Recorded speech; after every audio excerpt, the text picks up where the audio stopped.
하나 여성교회에게 다시 한번 격려의 박수 부탁드립니다. 사도의 인사를 드리겠습니다. 하나님 우리 아버지와 주 예수 그리스도로부터 오는 은혜와 평강이 오늘 이렇게 주일 공동 예배에 오신 우리 팔복교회 모든 교회에게 함께 있기를 바랍니다. 마태복음 13장에는 7가지 비유가 있습니다. 그리고 오늘 비유는 이제 알곡과 가라지의 비유로 우리 성도들이 이미 잘 알고 있는 그런 비유입니다. 내용은 이미 잘 알고 계시겠지만 요약하면 이렇습니다. 어떤 주인이 종들을 시켜서 자기 밭에 좋은 씨를 뿌렸습니다. 그런데 사람들이 잘 때에 원수가 와서 그 밭에 가라지를 덧뿌리고 간 겁니다. 당연히 후에 살펴보니 밭에 알곡과 가라지가 함께 자라는 겁니다. 아침에 이를 본 종들이 의아해하며 주인에게 묻죠. 아니, 우리는 좋은 씨만을 뿌렸는데 왜 밭에 가라지가 함께 자랍니까? 그러자 주인은 어느 정도 이미 예상했다는 듯이 종들에게 이렇게 대답합니다. 원수가 와서 가라지를 뿌렸구나. 이에 종들은 지금 당장 가라지 뽑기를 원하는지를 주인에게 묻습니다. 그러나 밭의 주인은 종들에게 가라지를 추수 때까지 함께 그냥 자라게 두라 라고 하면서 가라지 뽑는 것을 종들에게 금지시킵니다. 그 이유는 예수님께서 말씀하신 비유 속 가라지는 자라나는 초기에는요, 알곡과 외형이 거의 똑같아서 아무리 숙련된 농부라 할지라도 이 두 식물을 완벽하게 구별할 수 없다고 합니다.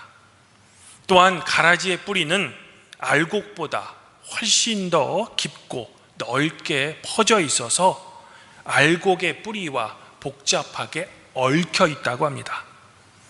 이런 이유로 농부가 이것은 알곡, 이것은 가라지라고 외형을 구분한 후에 가라지를 뽑기 위해 힘을 줘버리면 뿌리가 얽혀 있던 알곡까지 함께 뽑혀서 자칫하면 한 해의 농사를 망칠 수 있다고 합니다.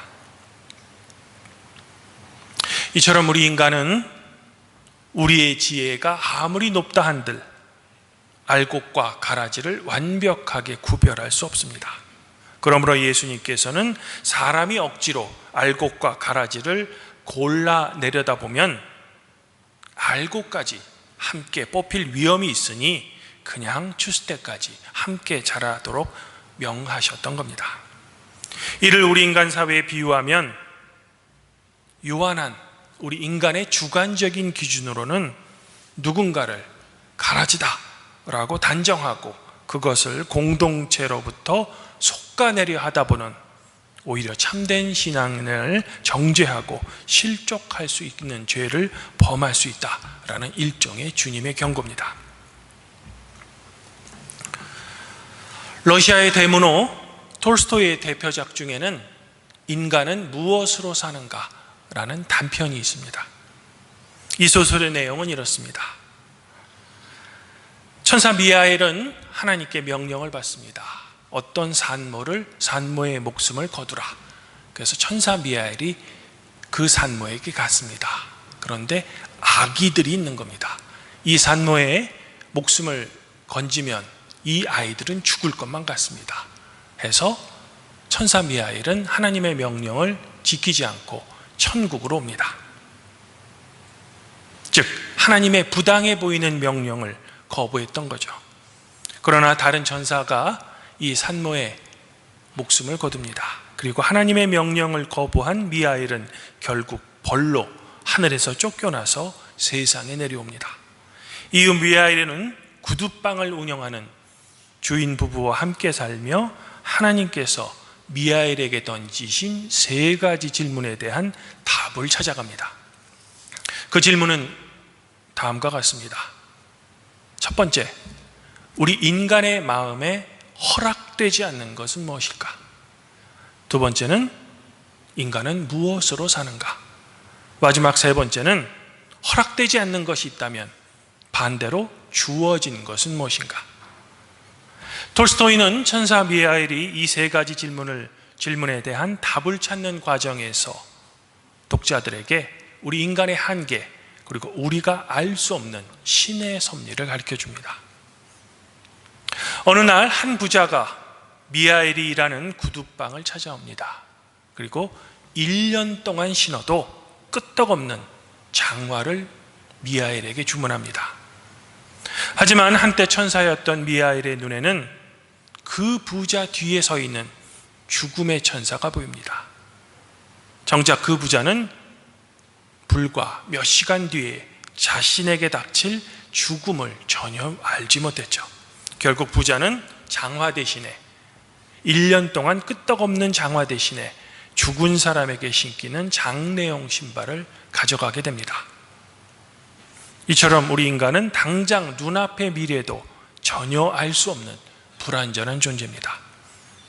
그렇게 우리는 감히 내 곁의 이웃 중 누가 알곡이고 누가 가라지인지 완벽하게 판단할 수 없습니다. 이 경험을 통해 천사 미하엘은 인간에게는 나에게 필요한 것이 과연 무엇인지 아는 능력은 주어지지 않았다라는 첫 번째 질문에 대한 답을 얻죠. 즉, 우리는 우리의 미래를 알 수 없다는 겁니다. 이후 부모를 잃은 쌍둥이 자매를 아무런 대가 없이 키워낸 이웃집 여인의 사랑 이야기를 미하엘은 우연히 듣습니다. 그리고 그 과정에서 그 아이들이 예전에 하나님께서 목숨을 거두라 라는 그 산모의 아이들임을 깨닫습니다.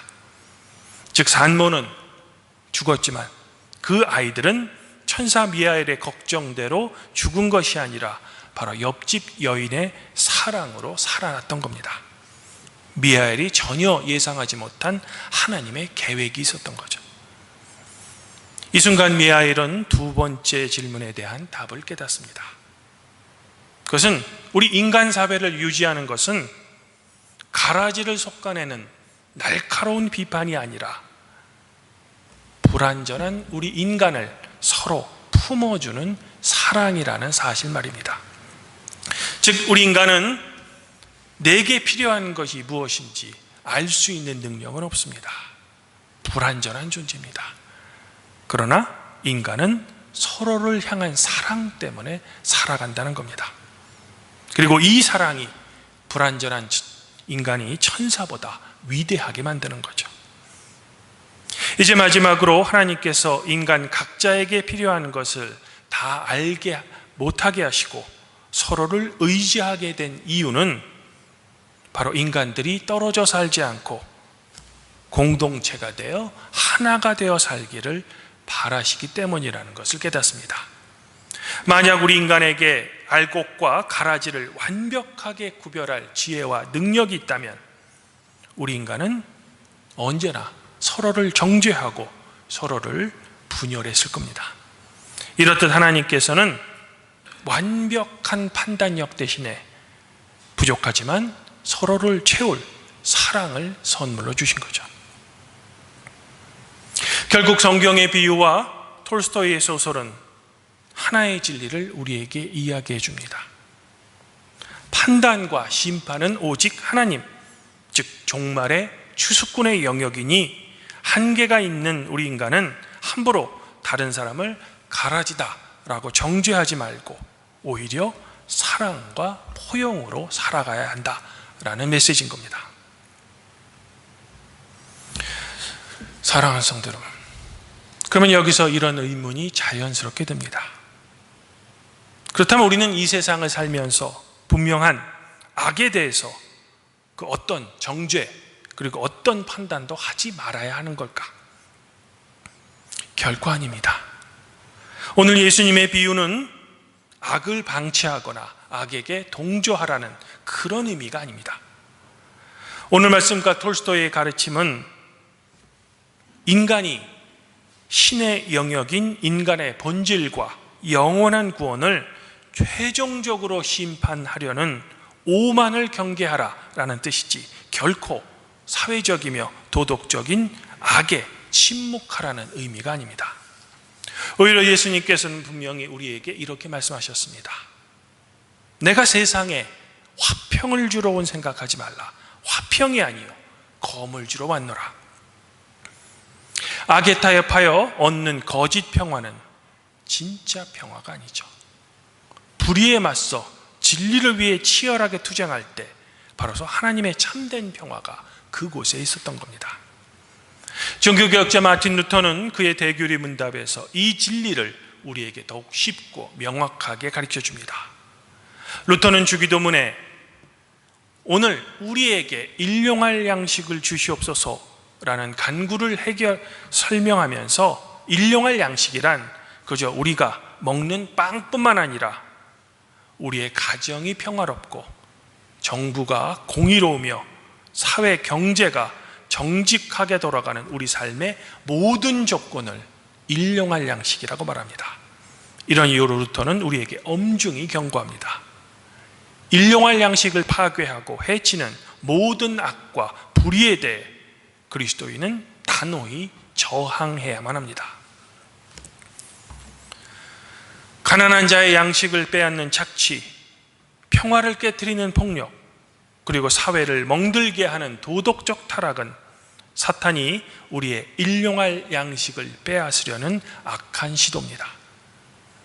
그러나 가라지의 비유의 진짜 목적은 심판보다는 알곡의 보호입니다. 즉 예수님께서는 가라지를 그냥 두라고 하신 이유는 가라지가 소중해서가 아니라 그것을 뽑다가 알곡, 즉 선한 사람, 선한 공동체가 그 과정에서 상처받고 파괴될까 봐 염려하셨기 때문이죠. 만약 어떤 악이 공동체의 알곡을 짓밟고 해를 끼치고 있다면 우리는 알곡을 보호하기 위해서 그 악한 영향력을 제한하고 격리하는 조치, 예를 들면 사회적 법의 집행이나 교회의 권징은 반드시 필요하다는 겁니다. 오늘 비유는 한 가지 더 지혜를 우리에게 가르쳐줍니다. 그것은 다른 사람을 정죄하기 전 나의 눈 속의 들보를 먼저 보라는 경고입니다. 인간이 악을 정죄할 때 가장 큰 문제는 나는 정의롭고 다른 사람은 악하다라는 착각에 빠지기 쉽죠. 인간의 역사 속 수많은 독재자와 종교 재판관들도 나는 가라지를 솎아내는 정의로운 농부라고 믿고 그 일을 행했던 겁니다. 즉 타인의 악을 우리가 비판하기 전에 혹시라도 내 안에 존재할 수 있는 그런 악한 본성이 있음을 우리는 겸손히 먼저 인정해야만 한다는 겁니다. 사랑하는 성도 여러분, 사실 톨스토이가 말한 악에 대한 저항이 바로 여기에 있습니다. 톨스토이가 말한 저항은 결코 악에 침묵하자는 방관이 아닙니다. 그가 주장했던 것은 악을 이기는 방법이 똑같은 방식의 폭력이나 증오여서는 안 된다는 겁니다. 왜냐하면 악을 악으로 갚는 것은 또 다른 악의 악순환을 낳을 뿐이 있겠죠. 우리는 현실의 악을 법과 질서로 바로잡고 철저히 분별해내야만 합니다. 하지만 그 과정의 바탕에는 증오가 아닌 정의와 사랑이 바탕이 되어야만 다른 가라지를 낳는 악순환을 끊을 수 있는 겁니다.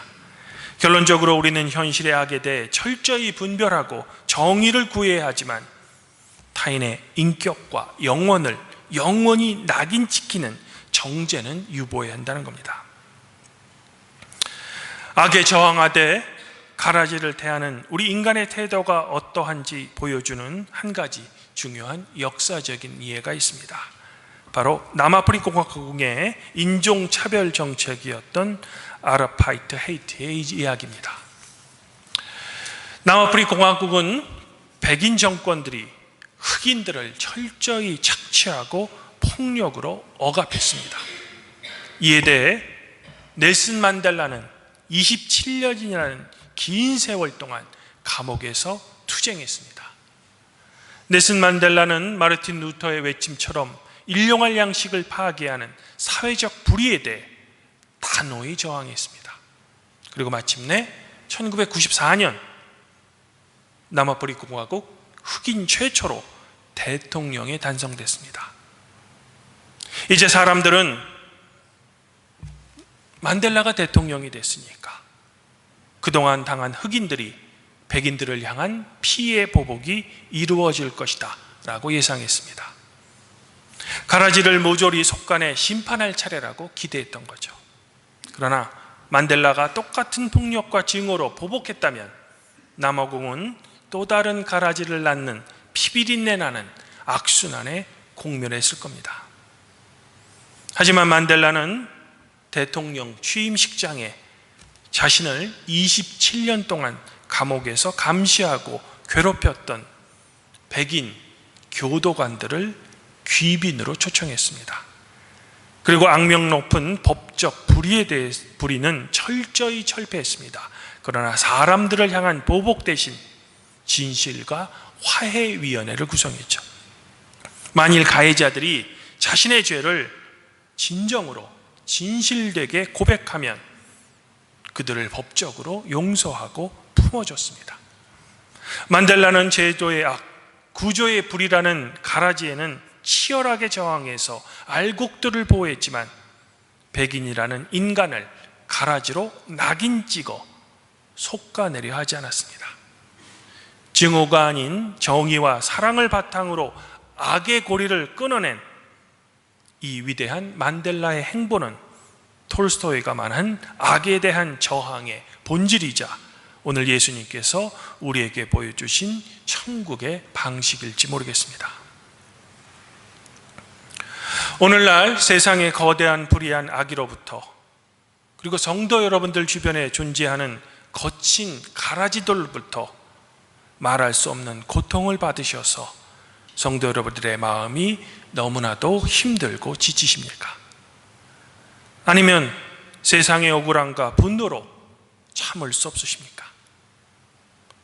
그 깊은 상처와 아픔을 안고 세상을 살아내야만 하는 우리 팔복교회 성도 여러분에게 사도 바울이 로마서 12장에서 이야기하는 하나님의 말씀을 전하면서 저는 오늘 저의 설교를 정리할까 합니다.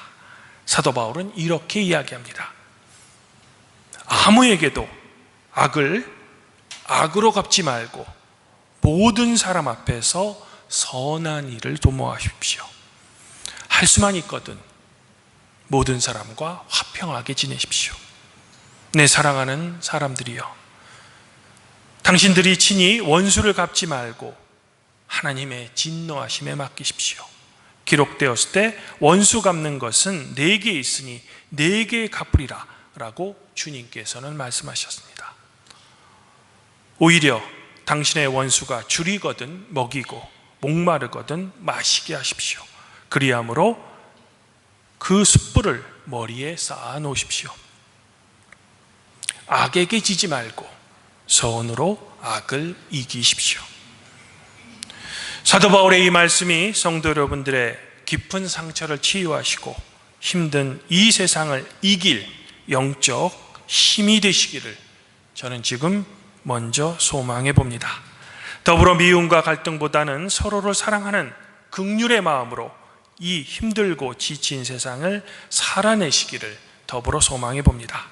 이런 사랑이 넘치는 삶을 사는 우리 팔복교회 성도 여러분들 각자와 여러분의 가족 구성원 모두에게 성삼위 하나님의 격려 그리고 자비와 은총이 항상 함께 있기를 성부와 성령과 함께 우리의 화해자이신 성자 우리 주 예수 그리스도의 이름으로 간절히 축원드립니다. 그리하면 모든 지각에 뛰어나신 하나님의 평강이 그리스도 예수 안에서 성도 여러분들의 마음과 생각을 지켜주실 것입니다.